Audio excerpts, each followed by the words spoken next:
শিক্ষকদের শিক্ষা প্রতিষ্ঠানে বেদ বহনের অনুমতি দেওয়ার পক্ষে রায় দিয়েছে ভারতের দক্ষিণের কেরালা রাজ্যের হাইকোর্ট।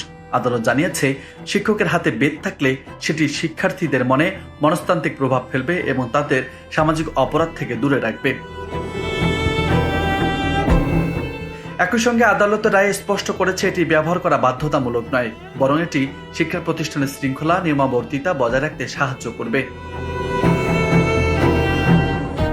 শনিবার ভারতীয় সংবাদ মাধ্যম দ্য নিউ ইন্ডিয়ান এক্সপ্রেস প্রকাশিত এক প্রতিবেদনে এ তথ্য জানা গেছে। প্রতিবেদনে বলা হয়েছে, শিক্ষকদের বিরুদ্ধে শিক্ষার্থীরা বা অভিভাবকদের অভিযোগ উঠলে পুলিশ প্রথমে এটি প্রাথমিক তদন্ত করবে। সেই তদন্ত শেষ হওয়ার আগে কোনো শিক্ষকের বিরুদ্ধে ফৌজদারি মামলা নেওয়া বা তাকে গ্রেপ্তার করা যাবে না। সম্প্রতি কেরালার এক শিক্ষকের বিরুদ্ধে ষষ্ঠ শ্রেণীর এক শিক্ষার্থীকে মারধরের অভিযোগ ওঠে। শিক্ষার্থীর অভিভাবকরা থানায় অভিযোগ করলে মামলাটি হাইকোর্ট পর্যন্ত গড়ায়।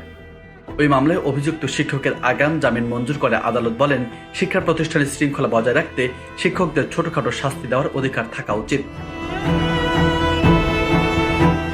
বিচারপতি পিভি কিন্নি কৃষ্ণ মামলাটি শুনানির সময় বর্তমান প্রেক্ষাপটের দিকে ইঙ্গিত করে বলেন, বর্তমানে শিক্ষার্থীদের মধ্যে অপরাধ প্রবণতা বাড়ছে।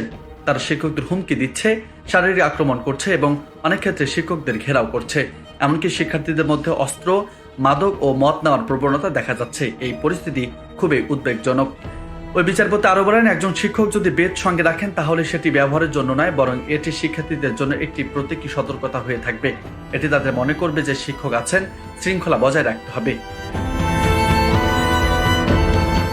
কেরালা হাইকোর্টের মতে শিক্ষকদের সম্মান ও মর্যাদা রক্ষা করা জরুরি। বিচারপতি কিন্নি কৃষ্ণন বলেন, শিক্ষকরা আমাদের ভবিষ্যৎ প্রজন্মের গাইড, তাদের মনোবল ভেঙে দেওয়া উচিত নয়। শিক্ষার্থীরা শৃঙ্খলা ও আচরণের নিয়ন্ত্রণের জন্য শিক্ষকদের কিছু স্বাধীনতা দেওয়া প্রয়োজন।